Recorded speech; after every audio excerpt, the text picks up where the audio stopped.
Oke, selamat datang di sebuah tutorial yang mungkin kedengarannya aneh banget, tapi bisa jadi ini hal paling penting yang kamu pelajarin hari ini, yaitu cara jadi orang bosan. Yep, kamu nggak salah dengar. Gampang banget kan milihnya? Tapi tunggu dulu, hasil dari eksperimen beneran ini mungkin bakal bikin kamu kaget, atau ya kesetrum beneran. Dan hasilnya benar-benar di luar dugaan.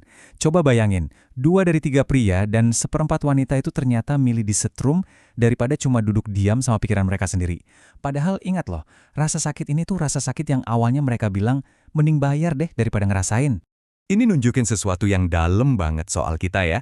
Kita tuh ternyata saking takutnya sama pikiran kita sendiri, sampai-sampai rasa sakit fisik aja kerasa lebih mending.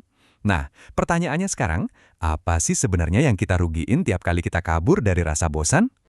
Oke, yuk kita bedah apa sih yang sebenarnya kejadian di otak kita pas lagi bosen. Karena ini tuh bukan sekedar ngelamun kosong loh, ada sistem keren yang justru lagi nyala. Mungkin kita mikirnya pas lagi ngelamun itu otak kita kayak lagi off gitu ya, lagi istirahat. Padahal justru kebalikannya. Mode autopilot ini sebenarnya adalah pusat aktivitas mental yang super sibuk. Jadi pas badan kita rileks, otak kita malah lagi kerja keras. Nah, disinilah keajaibannya dimulai. Jaringan ini tugasnya nyambung-nyambungin ide yang kelihatannya nggak nyambung, mecahin masalah yang dari kemarin bikin pusing, ngerencanain masa depan, sampai mancing kreativitas. Ini tuh kayak superpower mental kita yang tersembunyi. Oke, pertanyaannya jadi gini. Kalau emang bosan itu superpower, kenapa kita mati-matian ngehindarinya? Jawabannya, kemungkinan besar lagi ada di saku atau di tangan kamu sekarang ini. Ini tuh mirip banget kayak milih junk food daripada makanan sehat.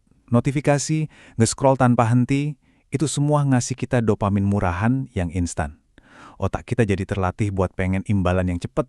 Akibatnya, kepuasan dari mikir yang dalam, dopamin alami, jadi kerasa kelamaan dan ngebosenin. Coba deh bayangin, rata-rata kita ganti-ganti tugas di komputer sebanyak 566 kali dalam sehari. Setiap kali kita loncat dari email ke chat, terus ke dokumen, otak kita itu ngebakar energi mental yang penting banget. Ini persis kayak nyalain matiin mesin mobil berulang kali. Boros banget kan? Dan ini nggak cuma pas di depan komputer loh. Rata-rata orang ngecek email mereka 74 kali sehari. Tiap ada waktu kosong dikit, nunggu kopi, ngantri di dalam lift, langsung diisi sama layar. Kita udah nggak ngasih ruang sama sekali buat pikiran kita buat sekedar, ya udah diam aja. Akibatnya, default mode network yang super penting itu jadi jarang banget dapat giliran buat kerja. Kutipan ini, wah, jujur aja agak serem ya. Ini ngasih tahu kebenaran pahit. Platform-platform ini tuh emang sengaja dirancang buat nangkep dan nahan perhatian kita. Cara kerjanya mirip banget sama cara kerja kecanduan. Oke, cukup ngomongin masalahnya. Sekarang kita masuk ke bagian yang paling penting. Gimana caranya kita ngerebut balik pikiran kita? Yuk kita langsung masuk ke tutorial praktisnya. Cara jadi bosen supaya akhirnya jadi lebih cemerlang. Ini dia nih, roadmap-nya. Pertama, kenali dulu sumber dopamin murahan kamu itu apa. Instagram, TikTok, game.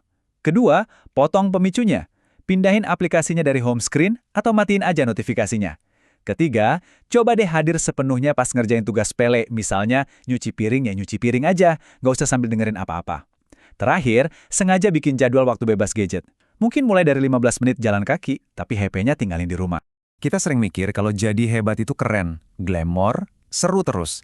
Tapi kutipan ini ngingetin kita, kalau kehebatan itu justru lahir dari pengulangan yang, ya ngebosenin. Sachin Tendulkar itu nggak jadi legenda karena dia malas latihan. Justru sebaliknya, dia meluk proses yang monoton itu sampai jadi bagian dari dirinya. Dan hal yang sama juga berlaku buat inovasi. Elon Musk itu nggak bikin roket sambil nge-scroll medsos. Dia ngunci diri, fokus ngerjain kerjaan yang mendalam, dan ya kemungkinan besar itu bosenin banget.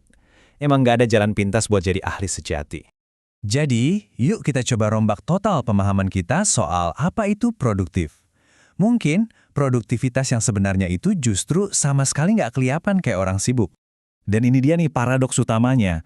Di dunia yang gila-gilaan ngejar sibuk, tindakan nggak ngapa-ngapain, itu malah bisa jadi hal paling produktif yang kita lakuin. Ini bukan malas-malesan ya, tapi ini adalah investasi buat ngaktifin bagian otak kita yang paling kreatif dan visioner. Anggap aja kebosanan itu kayak tanah yang subur. Kalau nggak ada tanahnya, ya kreativitas dan refleksi diri nggak bisa tumbuh. Kalau kita terus-terusan lari dari sepi, kita jadi kehilangan momen buat benar-benar nyambung sama diri sendiri dan nanya, sebenarnya apa sih yang penting buat gue? Nah, inilah yang sering banget bikin kita ngerasa hampa dan cemas. Ujung-ujungnya, semua pilihan ada di tangan kita. Kamu mau ngebiarin orang lain yang nentuin gimana energi mental kamu dihabiskan? Atau kamu mau ngerebutnya kembali? Buat diri kamu sendiri, buat ide-ide kamu, dan buat tujuan hidup kamu.